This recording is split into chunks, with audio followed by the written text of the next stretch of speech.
Ya udah. Ada yang mencetnya. Udah.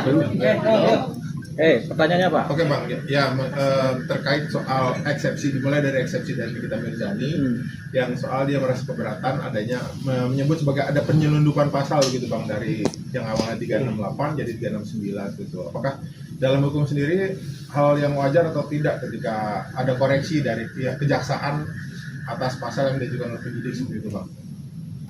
Jadi kalau dari penyidikan itu kan kalau tanya wajar apa tidak, ya wajar sekali. Pada umumnya begitu sebenarnya. Jadi begini, kadang-kadang penyidik itu ketika menyidik atau menyelidiki perkara, dipakailah pasal A, pasal B, pasal C. Cuman kemudian temuan di lapangan dari keterangan saksi, bukti-bukti itu, oh ternyata bukan pasal A, pasal B, pasal C. Mungkin pasal A plus atau B plus atau C plus. Jadi pasal A, B, C ini enggak tepat diterapkan dalam perkara yang sedang disidik atau diselidik. Itu di tingkat penyidikan. Nah, di tingkat kejaksaan, penuntutan juga begitu. Perkara itu dianalisa pasal mana yang tepat, apakah pasal A, pasal B, pasal C. Oh ternyata setelah kita rembukan bukan pasal itu, tapi pasal B, F sama G yang tepat. Jadi ada perubahan. Makanya itu yang disebut sebagai ruang perubahan pasal. Itu umum dan sah dan legal berlaku dalam sistem hukum kita. Nggak ada yang nggak legal begitu. Jadi makanya ada P18, P19 kan tujuannya itu, penentuan pasal itu dari jaksa. Penyidik kasih pasal ini tapi jaksa pakai pasal ini. Kenapa yang lebih tepat ini? Pasal yang ini. Kenapa begitu? Supaya nanti pas di proses hukum di persidangan tidak terjadi salah dalam penerapan hukum. Penerapan hukum apa? Penerapan hukum pasal-pasal yang dikenakan, yang dituduhkan itu tadi. Jadi itu wajar sekali terjadi. Jadi kalau ada yang keberatan kok tadinya pasal A jadi pasal B, berarti dia belum paham tentang apa? Tentang prosedur hukum, tentang proses hukum. Kita ambil contoh begini, ada kasus dugaannya pembunuhan berencana, gitu kan? Pihak penyidik menaruh pasal pembunuhan berencana 340 misalnya kan. Kemudian dicarilah si pelakunya kan. Si A jadikan tersangka pembunuhan berencana. Ternyata setelah diselidik dan bukti-bukti didapat, si A ini ternyata tidak melakukan pembunuhan berencana. Dia hanya melakukan penganiayaan tapi menyebabkan kematian. Akhirnya pasal ini, pasal 34, kemudian dirubah pasalnya. Berarti bukan pasal pembunuhan, pasal penganiayaan yang menyebabkan kematian. Nah, perubahan pasal itu bisa di tingkat penyidikan, bisa di tingkat proses dalam penanganan perkara atau proses analisa perkara di kejaksaan sebelum sampai ke persidangan. Jadi bisa berubah otomatis. Atau tadinya ini ada pasal pencurian, ternyata nggak mencuri dia masuk rumah orang kan, dibikin pasal pencurian. Ternyata dia nggak mencuri, ternyata dia masuk rumah orang itu cuma sebel doang sama yang punya rumah. Akhirnya dibikinlah pasal masuk ke pekarangan orang tanpa izin, berubah pasalnya. Bisa di tingkat penyidikan, bisa di tingkat kejaksaan sebelum masuk kepada proses persidangan. Tapi setelah masuk proses persidangan, pasal yang P21 itu yang dipakai. Begitu. Jadi banyak sekali perubahan-perubahan pasal dari zaman dulu tuh pasal sering kali berubah. Karena mengikuti supaya keterangan saksi, fakta-fakta, bukti-bukti, kemudian dugaan-dugaan yang dilakukan oleh pelaku itu memang sesuai dengan pasal. Jadi ada yang namanya konformitas pasal misalnya. Jadi ada penyesuaian pasal mengikuti fakta-fakta dan bukti-bukti. Nah kalau ada kemudian yang komplain kok pasalnya berubah, ada penyelundupan hukum, nggak begitu. Penyelundupan hukum itu bukan tentang itu. Nggak ada cerita tentang penyelundupan hukum terkait dengan perubahan-perubahan pasal yang sedang dikerjakan oleh penyidik maupun oleh jaksa. Kecuali setelah dalam proses persidangan sudah ditentukan pasalnya A, B, C, tiba-tiba dalam proses persidangan tiba-tiba jaksa kemudian merubah lagi pasalnya, itu nggak bisa setelah persidangan. Tapi sebelum persidangan bisa sampai pada titik P21. Jadi yang dimaksud soal penyelundupan itu apa? Nggak ada penyelundupan hukum nggak seperti itu. Penyelundupan hukum itu misalnya ada ini agak luas penyelundupan hukum ini. Jadi kadang-kadang kayak kasus yang itulah ya, penyelundupan hukum tuh kita mau bicara juga susah ya. Tapi paling terang benderang adalah kasus mengenai proses pemilihan wapres. Itu namanya penyelundupan hukum. Jadi ada tiba-tiba manuver merubah tata cara dengan aspek-aspek yang lain yang kemudian dianggap curang. Itu bagian dari penyelundupan hukum. Itu contohnya ya, yang paling terang-terang. Bang, Masih mudah ya. proses persidangan dalam ini pidana itu kan tadi jaksa dalam itu mengatakan kalau dimulai dari dakwaan untuk dakwaan itu yang paling berkuasa itu ya kejaksaan gitu, untuk menentukan pasal-pasalnya. Oh iya dong. Jadi pihak penyidik polisi mengajukan persangkaan tingkat pertama, kemudian pihak jaksa kemudian merapikan persangkaan tersebut menjadi nantinya menjadi suatu dakwaan. Dalam proses dari persangkaan kepada dakwaan ada proses namanya proses pencucian pasal, pencucian fakta, pencucian bukti, pencucian saksi, mana-mana yang masuk akal, mana-mana enggak, mana-mana yang relatif, mana yang enggak, mana-mana yang punya benang merah, mana yang enggak, mana-mana yang kemudian menampilkan suatu keadaan-keadaan tindak pidana, mana yang enggak.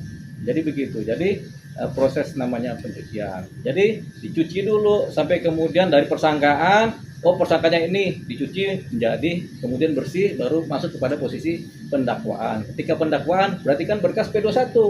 Pendakwaan dikirim ke persidangan, itu yang sudah mengunci. Dakwaan itu yang paling mengunci. Jadi bukan persangkaan di pihak kepolisian bukan, atau di tingkat pertama kejaksaan bukan, tapi di tingkat wilayah pendakwaan di persidangan setelah P21.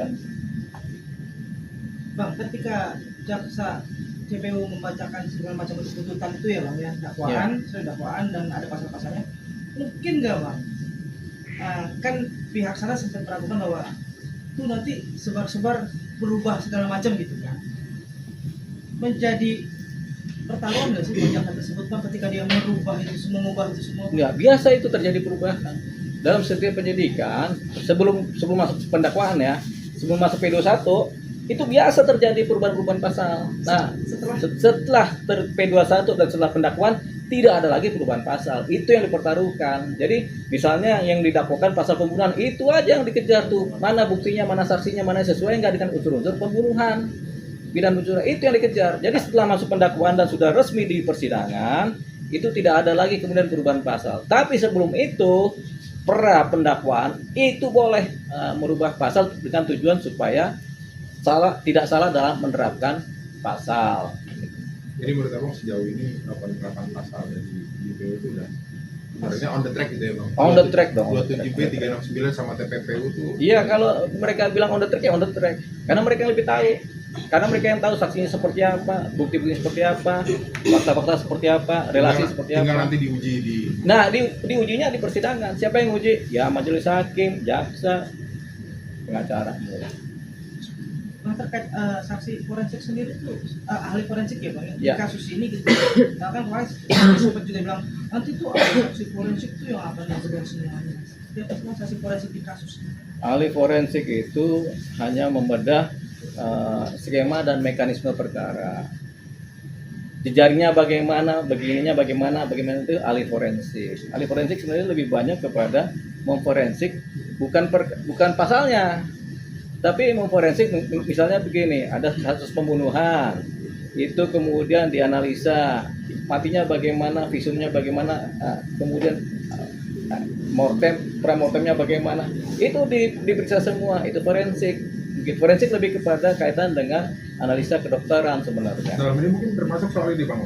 Kalau bedah pasal, WhatsApp segala dalam macam bentuk itu bisa nggak? gitu kan? iya bisa forensik. Tapi ada kalian khusus WhatsApp seperti apa, kemudian sebenarnya ada ahli-ahlinya, ada ahli komputer, ada ahli handphone, itu nggak serta-merta ahli forensik aja. Cuman sekarang ini ahli forensik seringkali melibatkan diri dalam konteks membedah bukti-bukti, barang-barang bukti forensik. Digital forensik itu. Digital forensik bisa. Seperti itu.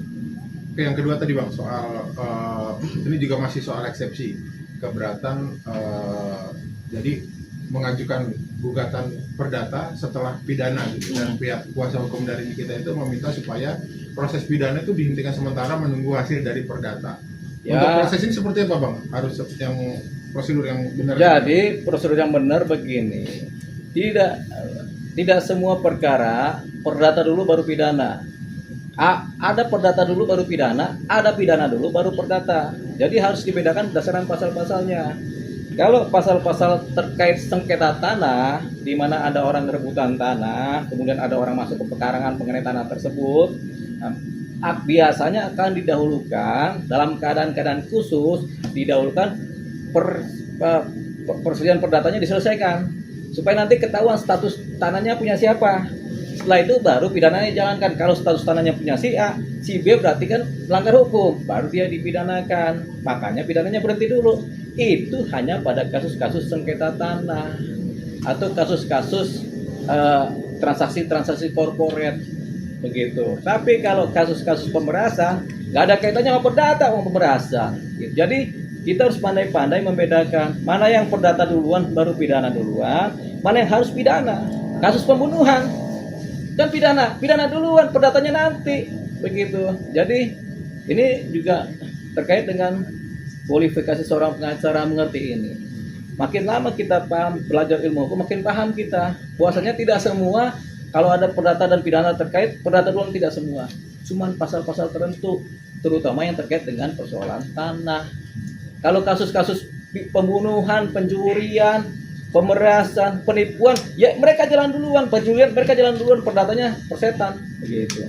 Walaupun sidang perdatanya diawali duluan Bang ya. Ya persetan namanya kan. Nah, kalau masih ada pengacara memahami ini perdata duluan, ya itu kalibernya kita bisa ukur begitu. Jadi kalau dari pengacara dokter itu kan mengatakan gugatan luar prestasi ini kayak modus gitu, kayak ibaratnya manuver untuk mengakali hukum gitu. Karena diduga menurut mereka itu hanya mencari status bahwa pemerasan itu sebenarnya transaksi antara klien dengan endorse, semacam endorse iya. gitu. Jadi mencari itunya lah. Iya itu kan namanya kan orang berdalih-dalih, banyak orang berdalih-dalih kan.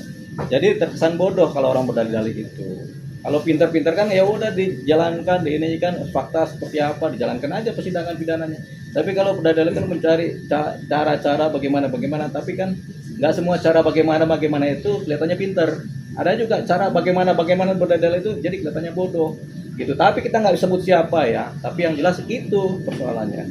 Gitu. Makanya kalau dibilang ini modus, bisa modus, tapi ini modus yang kelihatannya nggak cukup pandai lah. Tapi nggak mungkin ya Bang, dalam sebuah perkara kasus pidana perdata luar prestasi ini bisa menghentikan kasus pidana. Kan itu udah kita bilang, hanya kasus-kasus yang terkait dengan sengketa tanah di mana perlu didahulukan status kepemilikannya baru pidananya jalan. Itu hanya sengketa tanah. Gugur nggak mungkin ya Bang? Apanya? Gugur yang pidana nggak mungkin ya? Karena kan Kalau kasus pemerasan nggak ada gugur, kasus pembunuhan nggak ada gugur. Mau ada perdata seperti setinggi langit juga, kasus pembunuhan tetap aja pembunuhan, kasus pemerasan tetap aja pemerasan. Jadi nggak ada gugur. Itu makanya kita dibilang modus juga nggak terlalu modus karena nggak terlalu pandai dalam bermodus kan. Jadi ini sebenarnya ya begitulah.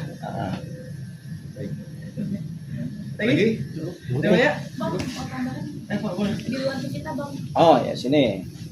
Nih, matiin. Wah, Nah,